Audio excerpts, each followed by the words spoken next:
केदारनाथ उपचुनाव में प्रत्याशी चयन में छूटे बीजेपी के पसीने तो कांग्रेस में दिग्गज ही आ गए आमने सामने। एक जोड़ी ने बीजेपी नेताओं के देहरादून से लेकर दिल्ली तक पसीने छुड़ा रखे हैं। यही वजह है कि बीजेपी को प्रत्याशी तय करने में खासी मशक्कत आ रही है। तो कांग्रेस में प्रत्याशी के चयन से पहले ही गणेश गोदियाल और करण माहरा आमने सामने आ गए हैं। बेहद दिलचस्प हो चुकी है केदारनाथ उपचुनाव की ये लड़ाई। दोस्तों नमस्कार, धनजुड़ा के खास political show pure politics with Pawan में आपका स्वागत है। जिस तरह से बीजेपी को इस सियासी जोड़ी ने परेशान किया है, ऐसी शायद ही कल्पना ना तो प्रदेश अध्यक्ष महेंद्र भट्ट ने की होगी, ना मुख्यमंत्री पुष्कर सिंह धामी ने, या फिर दिल्ली में प्रभारी से लेकर दूसरे दिग्गजों ने।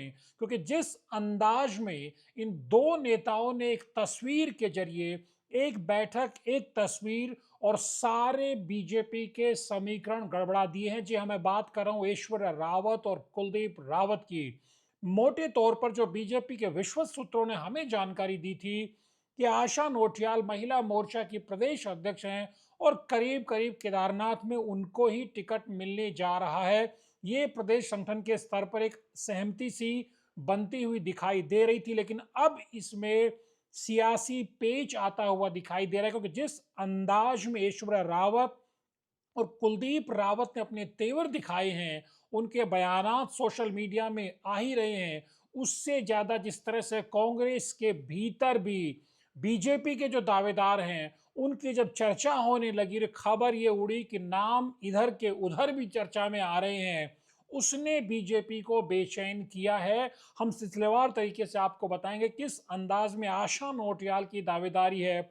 उनके सामने अब कुलदीप रावत, ऐश्वर्या रावत खम ठोक रहे हैं। वो पिछले दिनों तस्वीर आपने देखी थी जब ऐश्वर्या रावत के घर पर कुलदीप रावत, दोनों नेता आपस में बैठते हैं, दोनों ही दावेदार हैं।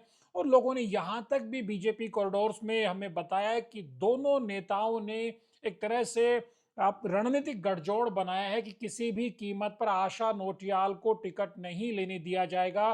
पहले रास्ते से आशा नोटियाल को हटाया जाए, टिकट की दौड़ से बाहर किया जाए और उसके बाद देखा जाए कि टिकट ऐश्वर्या रावत को मिलती है या कुलदीप रावत को मिलती। कुलदीप रावत के बयान ने जिस अंदाज में बीजेपी को टेंशन में डाला है कि वो डंके की चोट पर कहते कि 13,000 से ज्यादा वोट उन्हें मिले हैं और अगर उनको टिकट मिलता है तो ही बीजेपी जीत पाएगी। ये बड़ा उनका एक तरह से सख्त संदेश बीजेपी नेतृत्व को है। बीजेपी ने कभी ऐसा सोचा नहीं था, क्योंकि मंगलौर में बीजेपी नेतृत्व ने अपने मन की चलाई, बद्रीनाथ में बीजेपी नेतृत्व ने अपनी मन की चलाई, दोनों जगह मात खाई।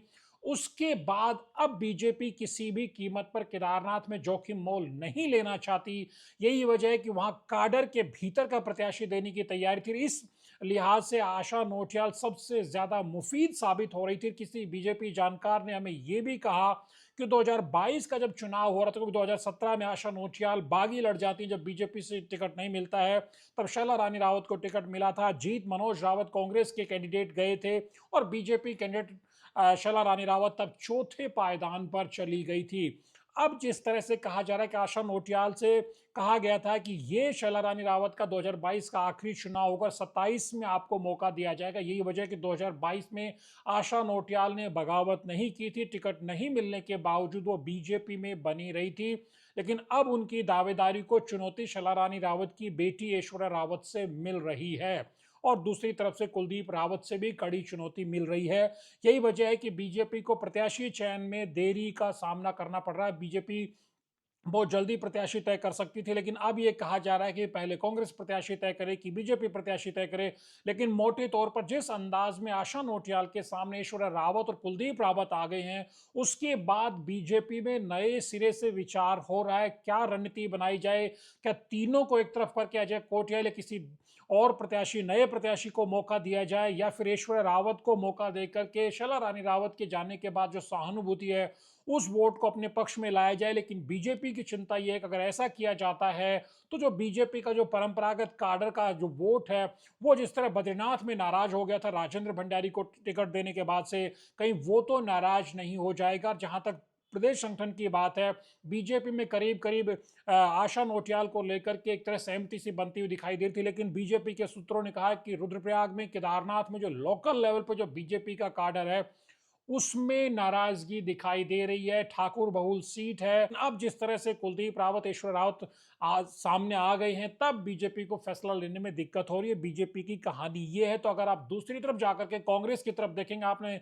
देखा कि किस तरह से दो ऑब्जर्वर बनाए जाते हैं प्रदेश अध्यक्ष की तरफ से, करण मारा की तरफ से, फिर एक सीनियर ऑब्जर्वर गणेश गोदियाल, लखपत बुटोला एक चौथे ऑब्जर्वर के तौर पर प्रभारी कुमारी शैलजा बना देती हैं। उसके बाद गणेश गोदियाल सीधे रिपोर्ट प्रभारी को भेज देते हैं। जैसा उन्होंने बताया कि उनको जब जिम्मेदारी प्रभारी की तरफ से दी गई थी तो उन्होंने वहीं पे रिपोर्ट भी देनी थी, उनसे रिपोर्ट भी वहीं से मांगी गई थी। इस पर करण मारा को एक तरह से ये करण मारा को नागवार गुजरा। फिर उसके बाद ये जो बयान दोनों के छपे हैं, आप समझिए कांग्रेस के भीतर चल क्या रहा है प्रत्याशी को लेकर के।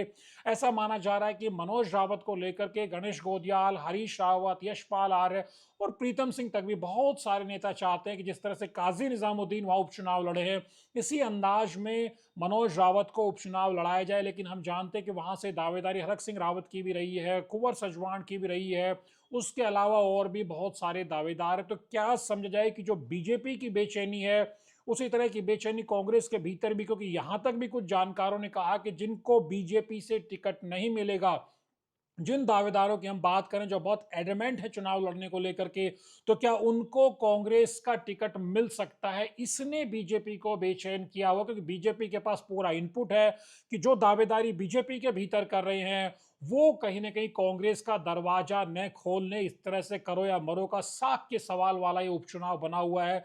तो क्या समझा जाए कि मनोज रावत को काटने के लिए क्या कोई नई कांग्रेस का जो दूसरा धड़ा है जो मनोज रावत का विरोध कर रहा है, वो ऐश्वर्या रावत से लेकर के बहुत सारे विकल्पों पर विचार कर रहा है? क्या ये भी कांग्रेसी कॉरिडोर्स के भीतर चल रहा है? यानी कि दोनों तरफ देखिए, अंदर खाने भी लड़ाई चल रही है, खुलकर भी दावेदारी और वार पलटवार चल रहा है। ऐसे में समझ सकते हैं कि कितना मुश्किल ये चुनाव होने वाला है। और पहली परीक्षा, चाहे बीजेपी सत्ताधारी दल हो, प्रचंड ताकत के बावजूद प्रत्याशी चयन में हाफ रही है, तो कांग्रेस विपक्ष में बैठी है, उसकी भी स्थिति का आप अंदाजा लगा सकते हैं। यानी दोनों तरफ प्रत्याशी कौन होगा और प्रत्याशियों का नाम जब ऐलान होगा उसके बाद किस तरह से जो दावेदार है दोनों तरफ के, खास तौर पे सत्ताधारी बीजेपी की तरफ से जो दावेदार हैं, वो कैसे रिएक्ट करेंगे, ये बेहद देखना दिलचस्प होगा।